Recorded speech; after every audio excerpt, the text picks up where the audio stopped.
Salute family, Tank Commander Zulu back at you once again in that Real Man movement. Today, we did an interview with Algernon Williams, Vietnam veteran Algernon Williams of Algernon Radio. We talked about being heroes, protectors, and we also talked about dealing with PTSD, life after combat. We also touched spirituality and the youth, the problems that we can identify with the youth today. Let's get into the video, y'all. And remember, if you're not a subscriber, please subscribe today. Give the videos a thumbs up and leave a comment.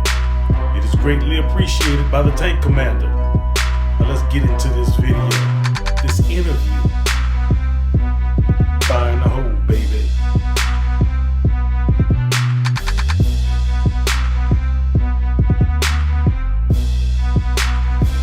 Salute family, Tank Commander Zulu back at you once again in that Real Man movement.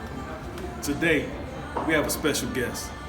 We have Algernon Williams, another brother in the community, strong black man, doing his best, a combat veteran he's given all of his service to the country. He's put his life on the line, and now he's learning how to live after combat. So today, Algernon, salute, brother. All right, good to have you. Good to have you here at the Real Man movement with Tank Commander Zulu. Like I said earlier, man, before we go into the interview real good, I want to go ahead and get into a little bit about you. I want you to tell me a little bit about yourself, what you're into. We know the community service you have. We want to start there with the community contribution that you're involved in right now, which is very interesting to me, and I'm sure it'll be interesting for those of you. Go ahead and tell me a little bit about yourself, bro. Okay, well, to start with, I'm originally from Brooklyn, New York. Brooklyn, stand up. Brooklyn, stand up. Straight up New York, nowhere do or die, no way of getting around. Right. Never ran, never will. That's right. That's the motto over in the field that we got. But, after so much time spending the younger part of my life there, I eventually got to join the military, U.S. Army, communications. I spent about 10 years in the military. Got out on an honorable discharge, even though it was a medical discharge. I was a pole jockey. 36 Charlie. I was up and down on the telephone poles. Right. From A to Z. Fell one too many times. That might explain a few things I think, you know what I'm saying? But I enjoyed my time in the military. I served, overseas, back and forth, how we move. After my time in the military, I pretty much ended that out, Seattle, Washington, Fort Lewis.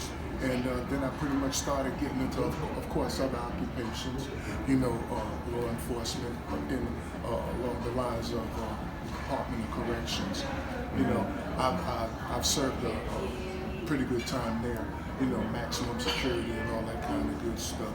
So between corrections and then working in the aviation field, I've worked several different airlines in the past, kind of moving through the states and all that good stuff. Always just keeping myself busy. Right. Don't believe in unemployment. Right. So I just kept on pretty much having it moving. But if I zip through that time, which brought me here, right. Okay, I'm doing that. I'm gonna do a fast forward, all right? So I'm right here right now. But basically, what I'm doing, I'm still in a sense serving. There's something about when you take part in the military, you never really get rid of that mentality. Right. There's always something there that's always inquiring within you about, well, what could you do to enhance what you're doing with yourself as well as for others? Because it's not like you just drop on the wayside. It's not like you just stop being what you were taught to be for so long. No. Right. And the interesting thing about that too is that even though what I'm presently doing, I'm working with Homeland Security right now. So that's still keeping me in that same vein. Right. I mean, literally, I'm finding myself putting my life on the line, as it is, I mean, nobody's forcing me. This is something that I chose to do, right. And I'll continue to do that, But outside of that, I have a program that I'm working with, and it's called Algernon Radio. Algernon Radio, that's Okay. right. Yeah, Algernon Radio. What I'm doing is I'm working just so people don't have a misconception about what it is. I'm not the DJ out there. Hey, this is boy Algernon. Give me a call. Blah blah blah. Because a lot of times I got people to text me and all that good stuff, and they want me to spin their records and stuff. Right. I told them it's not that type of thing. Algernon Radio is a promotional radio site that gives me the opportunity to display my music, and I just happen to have in my file. Bam. All right. There you go, baby. Check it out. So that's a CD that the Lord blessed me to put out some time back, and it's still in full effect at this time. Lord, I'm Ready right. is the title of the CD and all that That's good right. stuff. And Algernon Radio is what I like about it. Is because not only am I getting the opportunity to promote my music, I'm also in a mix with some of today's top recording artists. So when you go to Algernon Radio, it's something somewhat like Pandora. Mm-hmm. So you get 24/7 access. One commercial don't cost you nothing. Right. All you got to do is lock in on it. I give the website later on and all that. Okay, good. That's good information. Yeah. I like what you said. In particular about staying in the vein of service, being a veteran, serving time in the military. You are conditioned to be a hero, so to speak. You stand in front. You give your sacrifice. You sacrifice your life, your time, your family, everything to the service of the country. And when you complete that service, the time you get out of the military, or whatever the situation may be, you spent your time in, or you got out, before you didn't do 20 years or whatever, however long you did, you provided a service. And to continue, when you're out, to stop that service is something that's very hard to do, because you want to continue to serve, you've been taught to serve. And like you said, you stayed in the vein of service by doing Homeland Security, right? One thing I wanted to ask you and get your opinion about working at Homeland Security, right? How do you feel the threat? Let's say the threat as far as the threat to America. How real is that threat? How do you feel as a man that has served? You've been to combat, right? Been to combat. How do you feel? What's the difference in that combat environment and this environment that you're living in right now, you're working in right now? The potential and the possibilities of threat. I'm gonna tell you, and that's a good question too. And actually, there really isn't too much of a difference. And what I mean by that is, okay, here we are in our US of A. Everybody's feeling like they're at home, so they're good to go, they're safe. We're so far from the truth. And the reason why I'm saying that, because we're literally, our status at this point in time, and I'm talking about the United States, is like a powder keg. Because, and the thing about it, too many people have access to lighting it up. And I'm talking about the enemy, okay? We're threatened every single day, even though the news may look like one thing, which they don't get a full dose of, and I'm talking about the threat itself. Then, of course, with it being the government, they're not going to tell you everything that you really should know. Overseas, when we joined up and when we were over there, of course, we were under 24/7 watch. We did what we had to do, and we continued to do that until even the time that we were called back home to the U.S. ETS. However, some people may not be familiar with the term, So when we came back, that somewhat took us out of harm's way. And the reason why I'm saying that somewhat is because we were, once again, maybe if we're at the fort, the facility where we were residing at. In the rear, Exactly. Whether we went back home to our place of business, our loved ones and all that kind of stuff, you think you're out of harm's way, as opposed to like being over there, you never knew where nothing was coming from, Now, the part about where we're at right now is because, they say New York is a melting pot because you have people of all different walks and agendas and different, lifestyles living and stuff. But you know what? Truth be told, all of the other surrounding states, they're really no different. We're out here in Kansas, between Kansas and Missouri. I'm seeing people from all different walks of life out here now. You know, and the thing about it is that some of the people that we see walking the streets on their daily activity, whatever it might be, that's where that conflict starts coming up in the minds of those that don't really know better. Because you'll see somebody of a different culture, okay, that may look like the one that they're describing that's taking place overseas, that they're describing the terrorists, okay? And some people, just because of the garments that they wear, people that are not really knowledgeable totally about what's taking place, the ones that have it set in their mind that this is the enemy, you know, right there, that's causing the conflict. And those people, when I say those people, I'm just talking about people from different cultures. When they're here, when they're out here doing their thing just like you and me, they're just simply looking for a simple way of life. But then with those that may have been quote unquote American bred, you know, US of A and all that good stuff, got a closed up mind, they doing all of those little left-sided things that they need to be, that they shouldn't be doing on the right. Right. Okay. Understood. Yeah, I'm not gonna go there too much on that right now. But it's all right. I want you to be transparent. Yeah, man. Listen, the bottom line is that it's unfortunate the way society is today. You know, two people are living in fear over things that don't have to be. You know, and that's why I think one thing that would really evolve that from escalating is if people like yourself and me just simply reach out. Do you know how many people are living in fear right now, just simply walking down the street by just simply saying hello to somebody? Yeah. You know. Now I'm not talking about New York in general, even though that's the way, basically the way people are living straight up. Right. You know, I mean, people are actually scared to just talk with each other and get to know each other. That's why I'm making it my business. When I'm on my post, I talk to everybody, not just the people that work in the building. I talk to the people on the street. I talk to people that work in the building down the street. I'm that kind of guy. You know, I like to be social. Besides, by doing that, I'm watching my back as well as those up in the building. Let me ask you, not to cut you off, but let me ask you something about what you just said here. You said, you mentioned fear.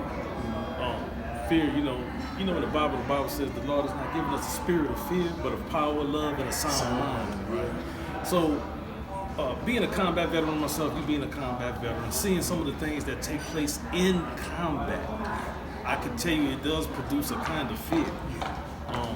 But fear has to come before courage. I know a lot of times in the firefights that I've been in, I was afraid, but as I went through, courage came.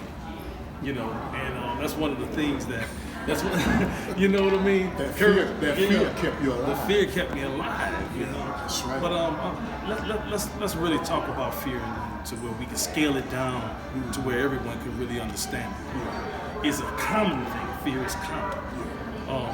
Dealing with fear seems to be the uncommon theme that people want to deal. I mean, they want to go ahead and take that position and deal with fear.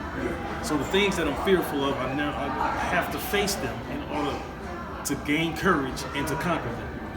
Now, what I want to ask, I guess I want to let me put some structure around what I'm trying to say here. Coming from out of combat zones, dealing with fear at certain levels. Now, outside of the combat zone, some of the things you take, I deal with PTSD, post-traumatic stress disorder, which is a serious, very serious thing.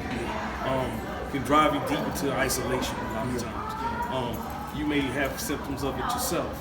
And how do you deal with that outside of the combat zone, now being here in the civilian sector, working a job that is really fear-based, homeland security? So what's your thoughts on that? That's interesting. Here's the spin on that. I'm on alert 24/7 when I'm at my job. I know people think 24/7 in a day. I'm talking about in a 12-hour time frame. I'm on alert 24/7. Why? Because for one thing, I'm understanding what it is that I'm up against.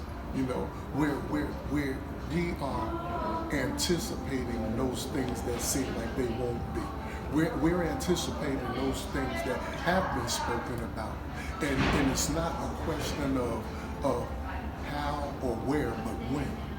You know, because we know that something is coming down the pipeline. So by me being out there, I know that it's at any given time that somebody could come rolling up on me and do the unthinkable.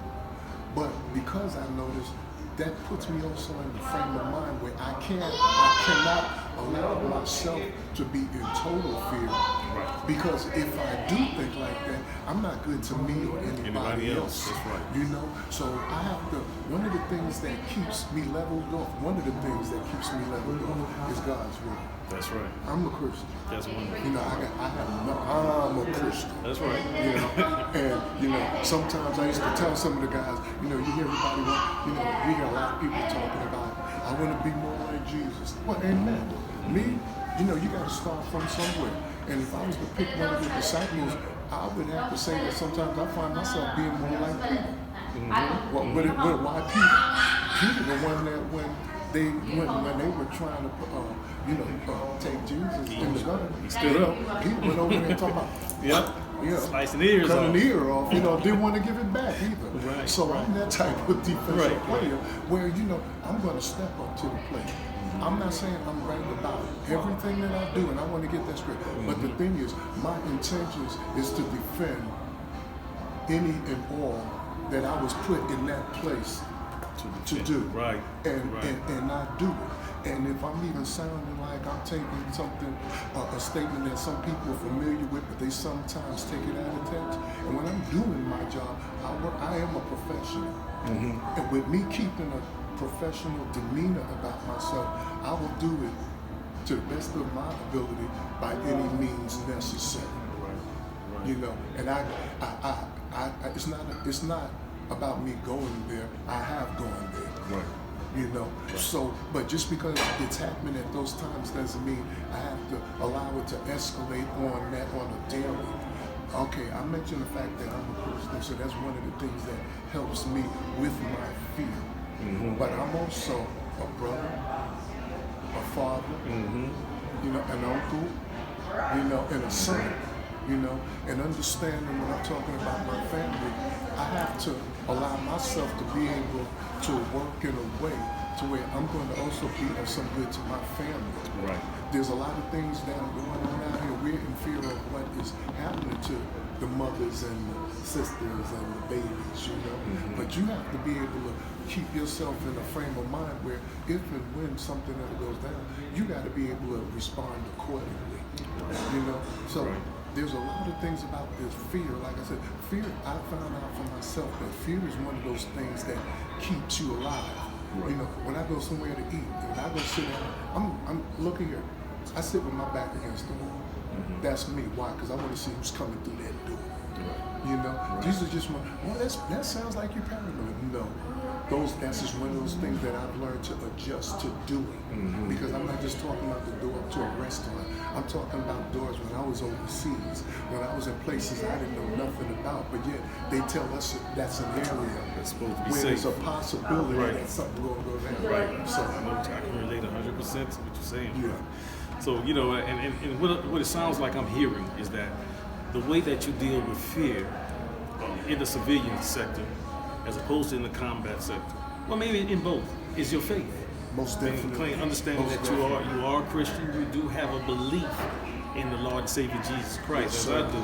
And that's a big component, the number one component in me conquering some fears and things that I have to challenge myself. Now, one other question I want to ask you. I want to ask you about triggers. What are the things that trigger you? Because I know for a fact, dealing with PTSD myself, there's some places I just can't put myself in those environments. There's some things that will trigger me. And I have this sense of real heightened awareness to where it's kind of like when you ever been in your first conflict, and you're scared and when something just happened. Like when I walked in this place, I already looked this thing over. okay, what you know, if something jump off, how I'm gonna Exactly. defend that, how I'm gonna defend, protect the people with me, but how am I gonna do that? But I'm gonna do something. It's a knee-jerk reaction for me to do something as offensively to stop the threat as I can. If it picking up one of them bottles or something, you know, it's gonna be something. Whatever's available. Now, talking about triggers, you know, sometimes it can be in different places, different, you know, sounds, smells. To me, those tend to be triggers that can trigger a feeling, trigger the combat feeling. You know, some things smell like the combat zone to me, you know, and it kind of can take me there. What are some of the triggers you deal with, in particular in the job that you work, you know, the type of work you do? What are some of the triggers that can bring you back to the combat things? Because I know it's always something gonna suck you back there one way or another. That's another good question, and I'm gonna tell you two things that I can think of right off the bat: smell and sound. Number one, let me start with the smell. I have a pretty good keen sense of smell, and if I smell sulfur, I'm like, wait a minute, I'm downtown.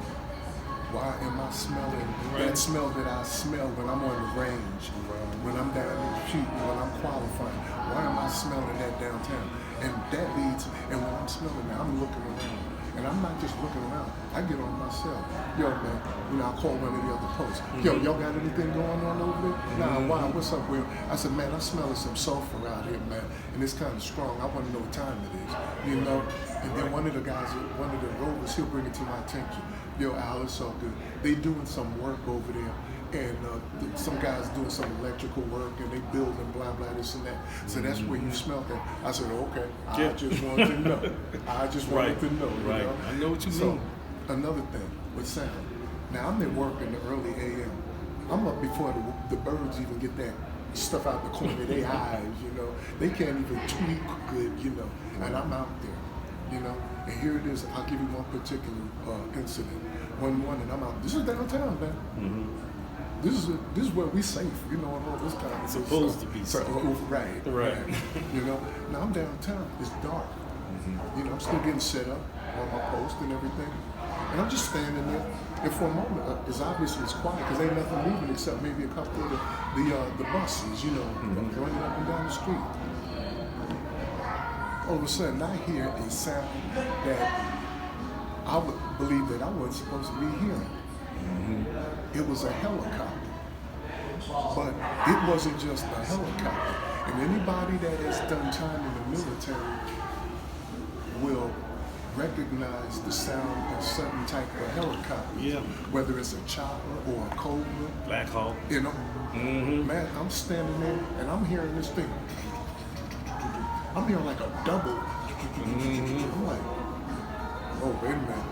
And I stopped, and now I'm like trying to train my ears, you know? And as I'm looking up in the sky, which is black, all of a sudden, I see a couple of lights twinkling. Yo, what's up here? Yeah. These lights are coming towards me, you know, at that, of course, at a high elevation. The sound is getting louder, and I'm like, what is a chopper doing flying overhead downtown?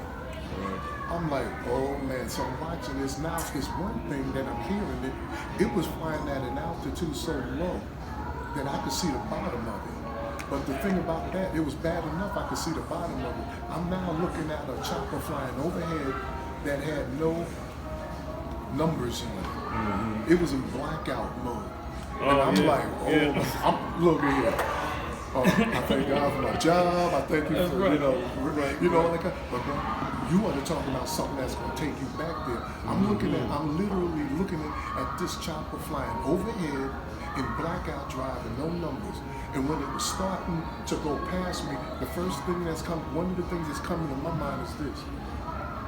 If that bad boy opens up in the back, and if I see some shoots coming out there, we gonna have a situation on our hands. All right. You know what I'm saying? Right. Fortunately, it never happened. But I'm finding out now after the fact that whatever kind of runs they make, you know, whatever type of activity the military is running, this is going on a daily basis, because it's not just those type of choppers.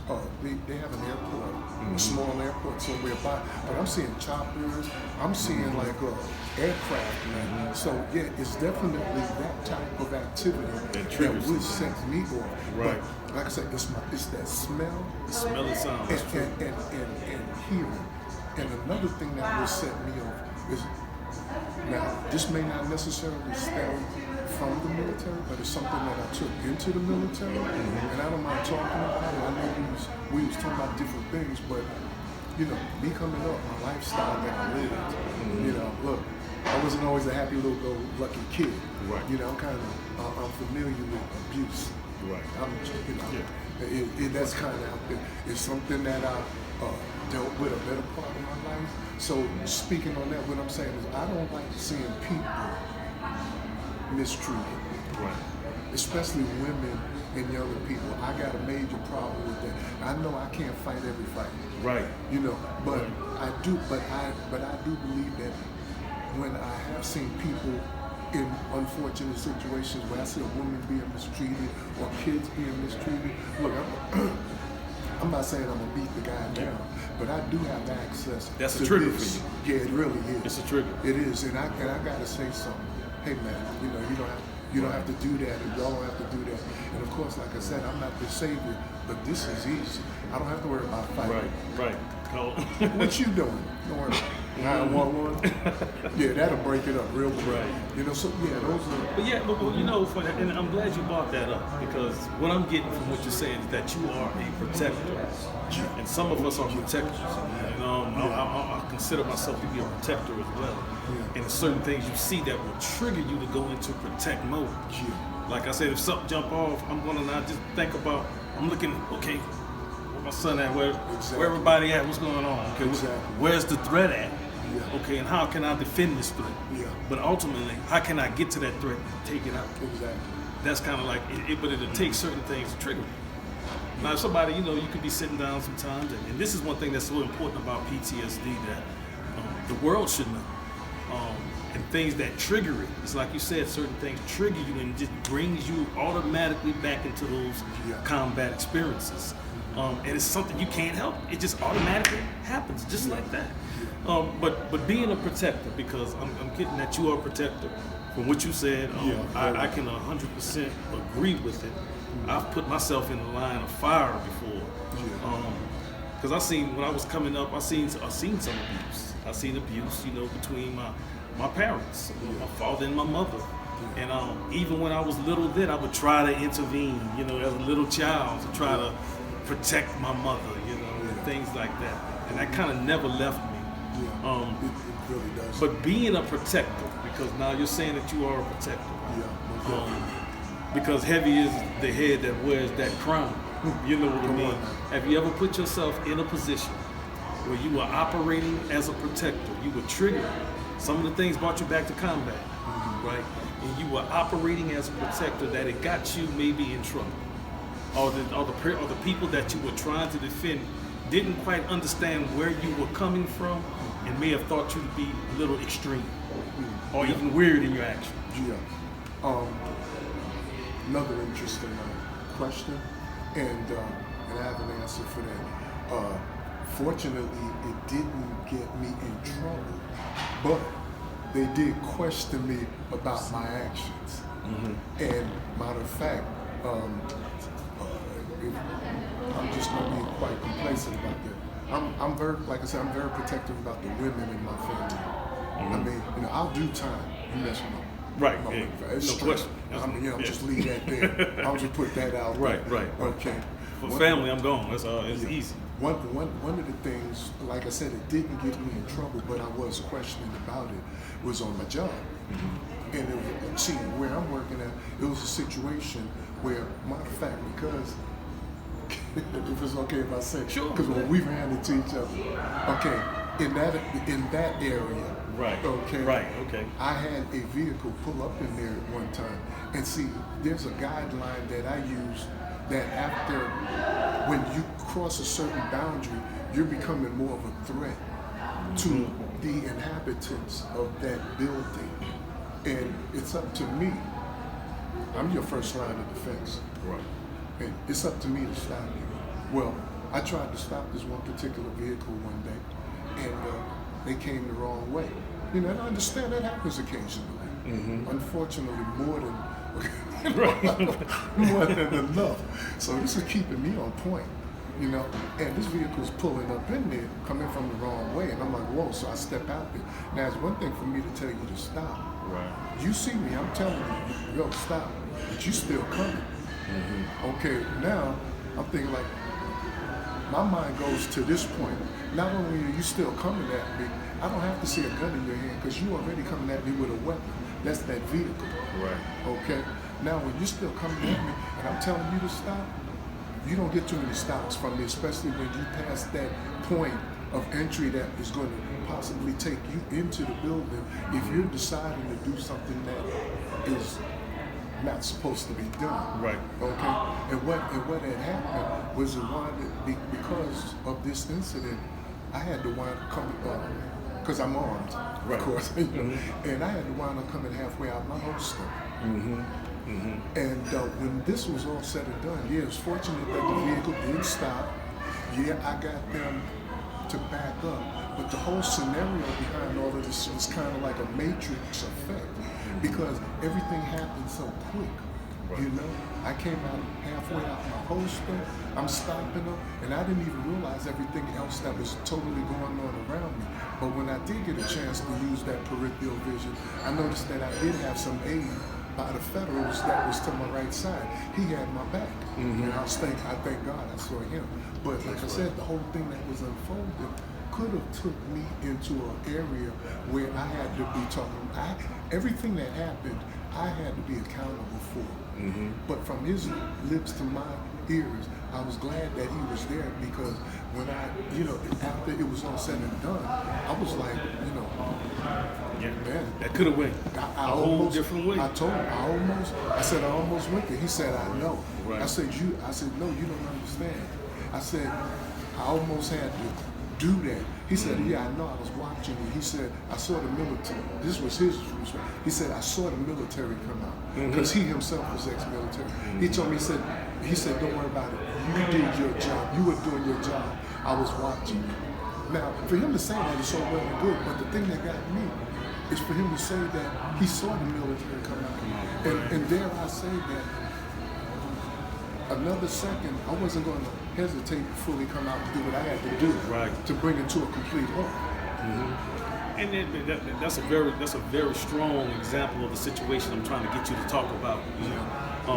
At being a protector. Yeah. Right. And also working a job where you're almost like a first line of defense. I am the first. You are the first line of I defense. And this is what a lot of people don't see. Yeah. And this is one of the things, like I said, I want to get this out as much as we can to the public, to the community, so they can understand who your heroes really are. And it's going to bring me to my next question to you. I want to talk about heroes. What is a hero to you?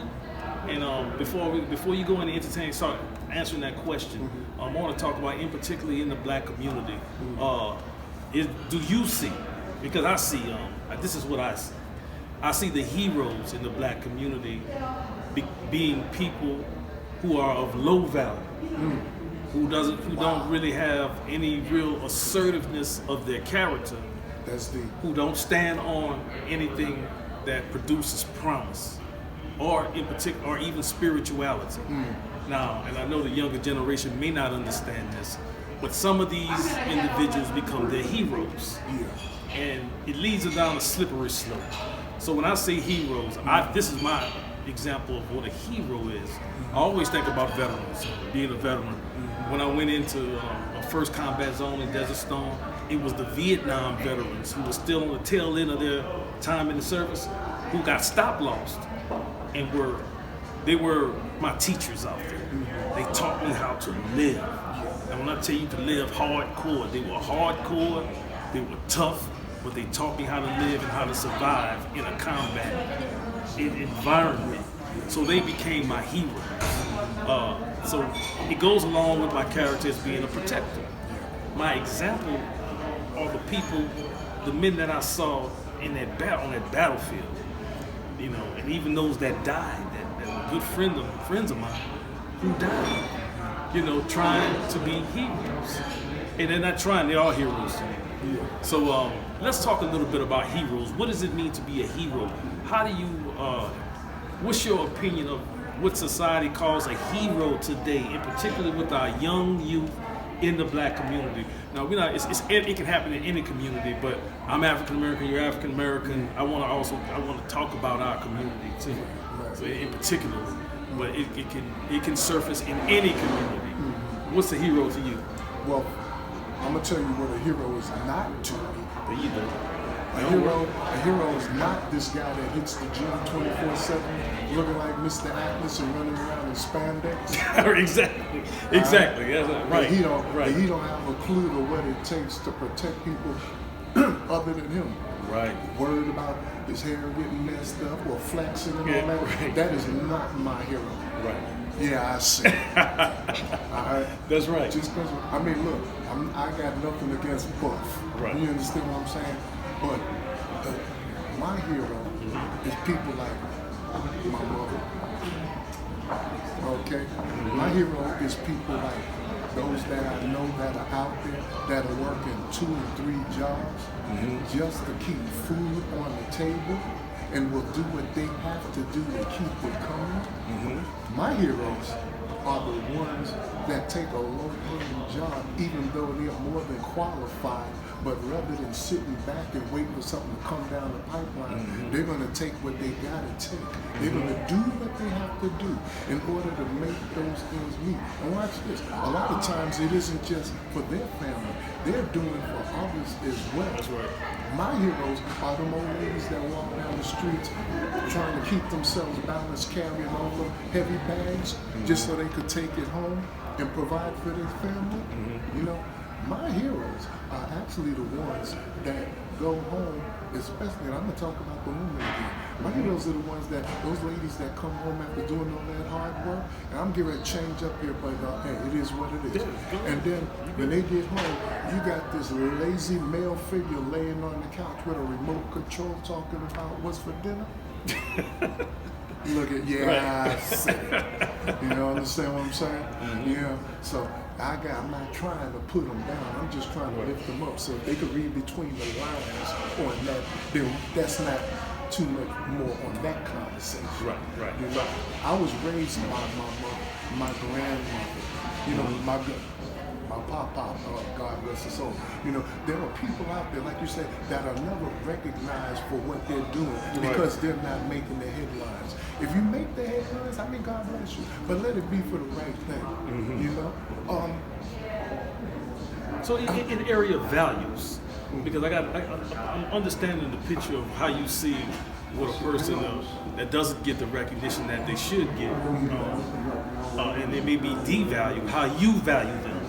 But now let's talk about some standard values that we can look at and say, okay, wow, everybody can kind of relate to, okay, accountability, you know, integrity, those kind of things. People who kind of have shown you in the past that they represent those values, you know. Because to be honest, every person, every woman won't represent those values. That's even true. Though, you know, I mean, we still have to have a certain type of respect and honor for it. Yeah. Even though they may not represent those values, every man won't represent those values. But the people that you've come across, what really made, I understand you said the woman that's working, coming home, okay, the value system now. What produced her? What made her? Was it her faith life? What kept her going day after day? Was it, you know, a belief in God, you know, that I saw and I said, wow, that's a remarkable thing for a woman or a man or whoever to be able to go ahead and keep going after having all of that. It really makes me think about my grandmother, like 10 kids, and she have partially raised me too, and my brothers. When my mother couldn't, and she had not only the 10 siblings she had, but their children, she was raising them too. Because each one of the siblings had their own life conflicts, and they wind up bringing their children there for her to continue to raise. I mean, my question would be, how do you do this? You keep your sanity, but I also saw her always talking about God, always in study, but you can see the God coming out of her more than her just talking. You can see her kindness. You can see her patience. You can see her integrity. You can see her durability, her flexibility, and the way she responded to problems and situations that happened with all of her children and her grandchildren. You know, you have that's a value system that's okay. If somebody's looking and saying, "Well, what do you mean?" Okay, well, I did see that in my mom. Yeah. So I've seen, you know what, and when you want to talk about that value system, I've seen, we came up poor, you know, I mean, it was somewhat of a running joke that I used to use, but it really wasn't a joke because it's for real. I remember that we were so poor that when we didn't have anything in the house to eat, I would leave the house, and a couple of blocks away at that time, well, I was out there in Brooklyn. At that time, there was a factory. It was a bakery, and what I would do, I would go out there and stand outside the bakery because when you're standing outside, they had the vents going on, so it was kicking all of that smell outside. You could smell that fresh bread. Right. And I kid you not, I would stand there and just smell that bread. And when I felt like I got enough of it, I would go back home. That was my meal. I had an egg sandwich. Air sandwich. You know what I'm saying? I got you. I know what they like. Sandwich, Yep. You know. That's so right. understand it's still about the values of the home. Seeing my mother making something out of nothing, man. I mean, literally.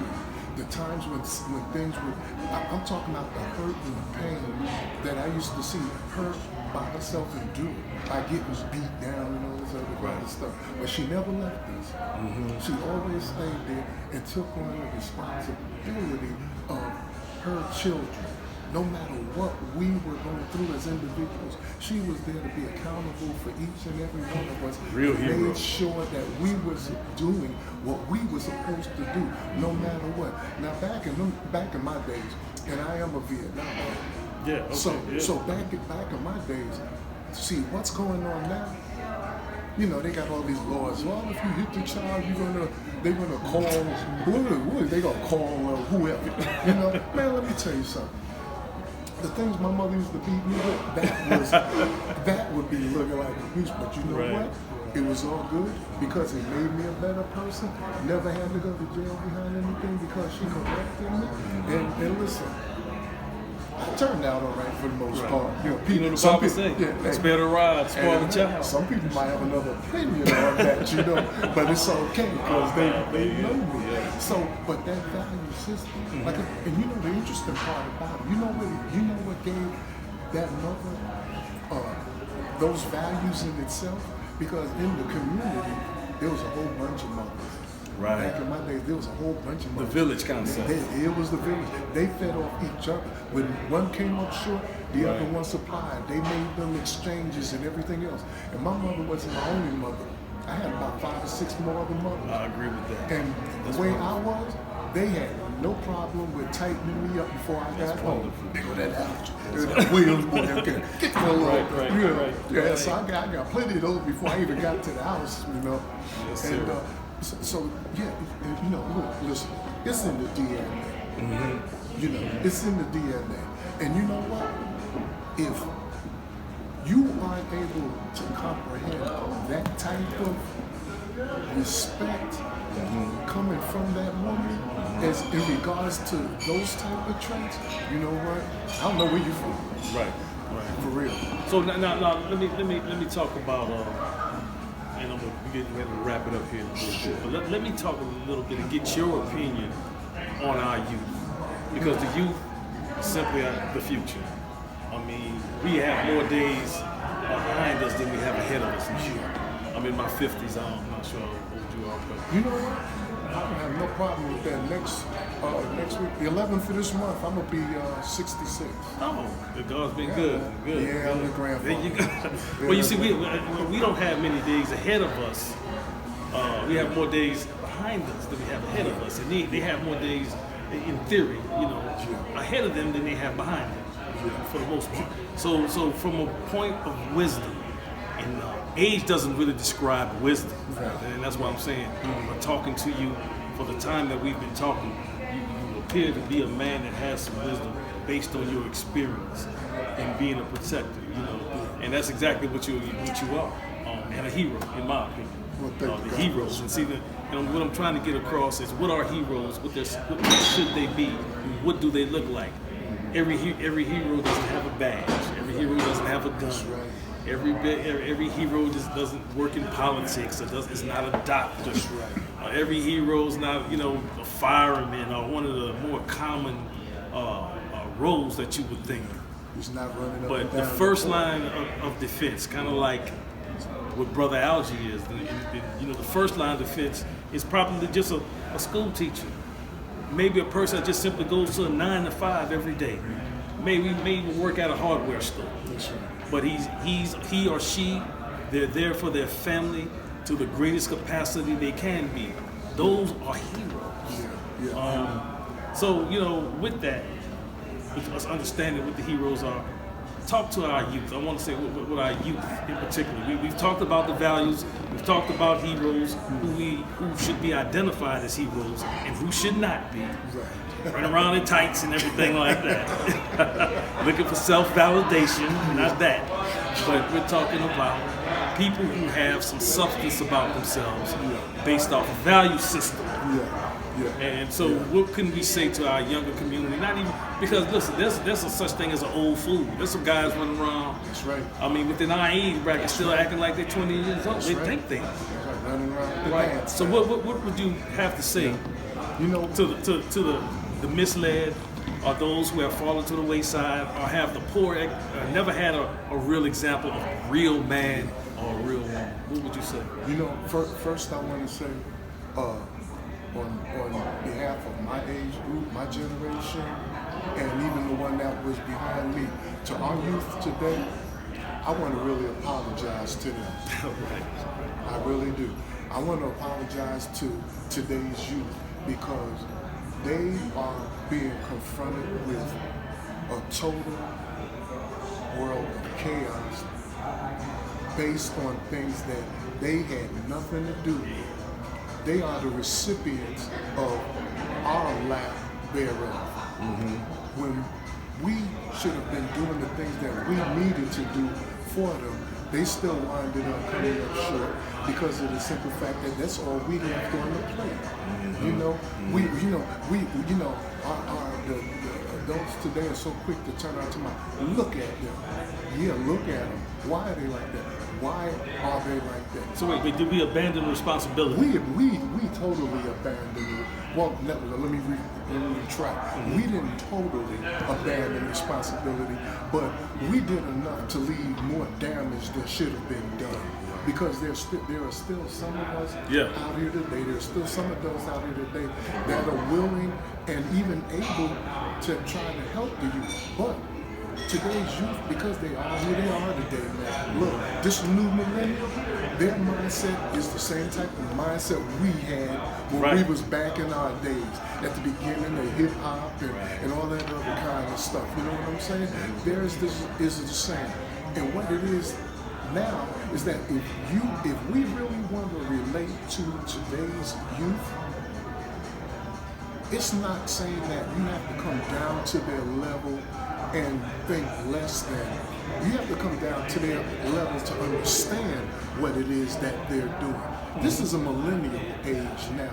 You know, they're saying things. Look, half the time some of this stuff going on, I be calling my son, yo, Spider-Man, what are you talking about, man? Right. You know, I'll call one of my nephews talking about, yo, what do they mean by this and that, you know? And they'll tell me why, because I don't have an understanding about what they're saying. And it's half the things that they're saying, I remember it in a different way. You know, but it's not the same anymore. So we have to really just, I'm not saying we got to look down on them. Just come and talk to them. You know, just like you and I talking right now. Believe it or not, the youth are willing, a lot of them are willing to be spoken to.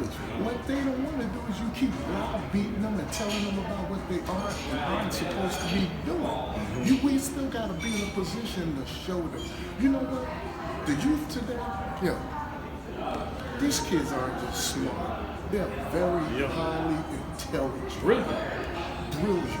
Right. Some of the things that they be doing, I stand in awe of. I'm gonna tell you, I work with one young man in particular, and I know we're talking about the youth, but I work with one young brother on my job, 22. 22. If you was to talk to him, you think he's one of us. His mindset, you know, that's the way it is. And I see a lot of it with the youth today, with some of the youth in my church and everything. Right. And you know, I watch them interact with each other, you know, and sometimes I'm lost. I'm like, why is she talking to him like that, or why is she doing that? That is their language. You know, it's just like a bilingual thing. You know, in America, everybody wants to speak English. Well, English isn't the only language that's being spoken. That's just the way it is with the youth. They are who they are. And keep in mind, they're taking the leftovers, they're using the leftovers, and they're capitalizing off it. And what I mean by the leftovers, the garbage we left them. Right.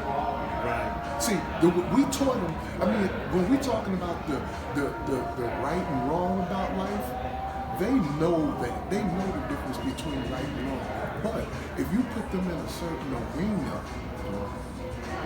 and those things that you may have taught them aren't being utilized, then all they're going to be able to work with is the rights and wrongs in that place where they're at.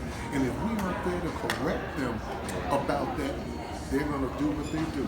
Right. Now, when you say we, let me try to stimulate that conversation a little bit more. Sure. Okay. What about the decay of the village concept and the community concept? Because right now the word community is loose. I mean, it's so loose when people say, "Well, I'm supporting my community." Really, what are you really doing?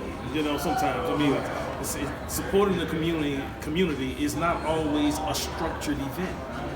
Supporting your community is simply going out, okay, guys might be outside playing basketball or whatever, introducing yourself, and you know, making a connection with them from a simple place, not just a place where I'm thinking I have the greatest levity, so that you know you need to just simply listen to what I'm telling you, but from a place where they can come to you. Because one of the things that, you know, as I was raising my children, one thing I always wanted them to do is to be able to come to me about it. And I used to say, you know, if you lie to me, I can't help you. Just tell me what you did, we'll get through it. If you punish for it, we get through. I'm not gonna keep it, hold it over your head for the rest of your life. But, you know, be honest with me. But I believe that, you said earlier you had many mothers, I did too, coming up. A lot of my aunts I almost look at as a mother because they raised me that as well.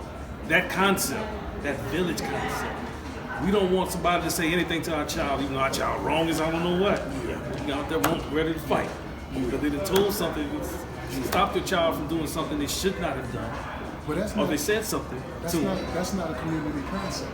Right, that's what I'm saying. Yeah, that definitely is. I mean, when they look, and I can only say this based on what I'm seeing. When they talk about community, people are looking at it as far as a place where you live. Right. Not what you're doing for each other, but a place where you live. Where you live? I live in Olathe. I live in that community over there. Well, what are they doing?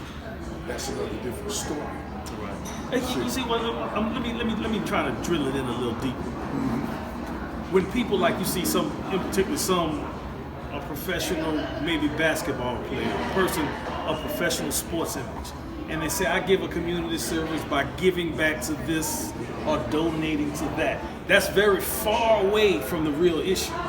So you can't just throw money at it and then get it written off at the end of the year for taxes and say that was my community service. So I want to say the community service portion of it, and a lot of people use that loosely.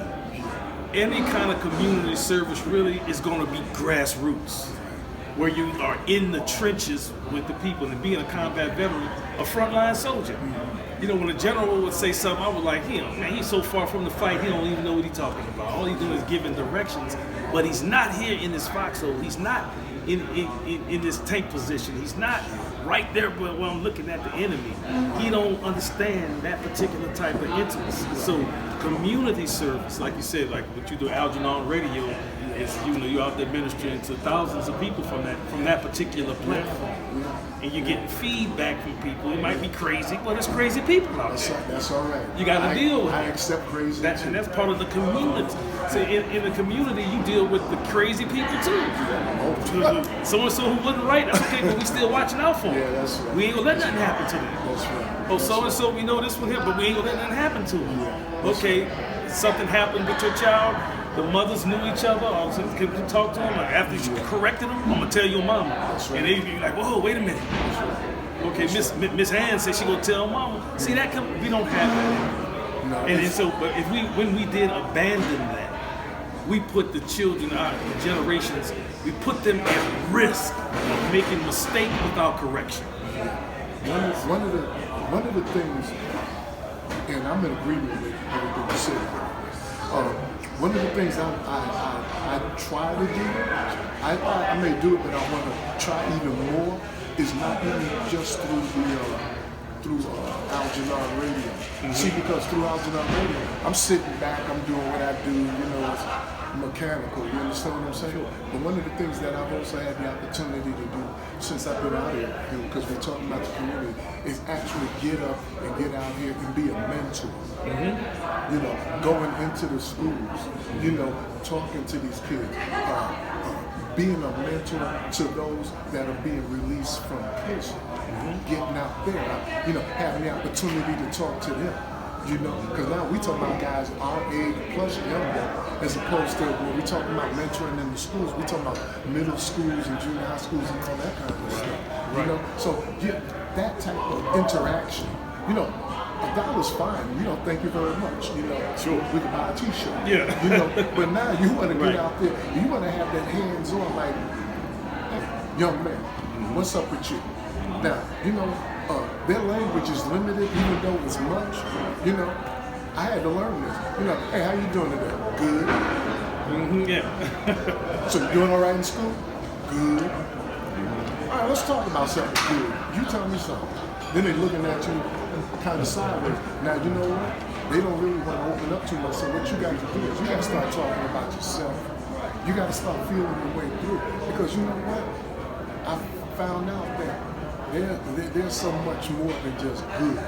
Right. They really are. But for us, they say I don't want to mislead these old folks. So I'm gonna make it easy on them. Right.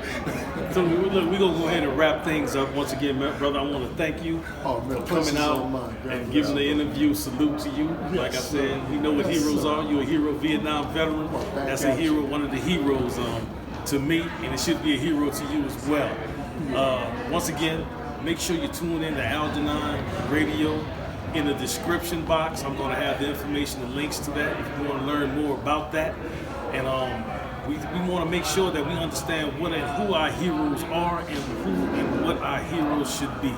Our heroes should live by our value system, and we should understand what that value system is. So with that, we're going to go ahead and end the interview. Salute to you, brother. Once again, salute.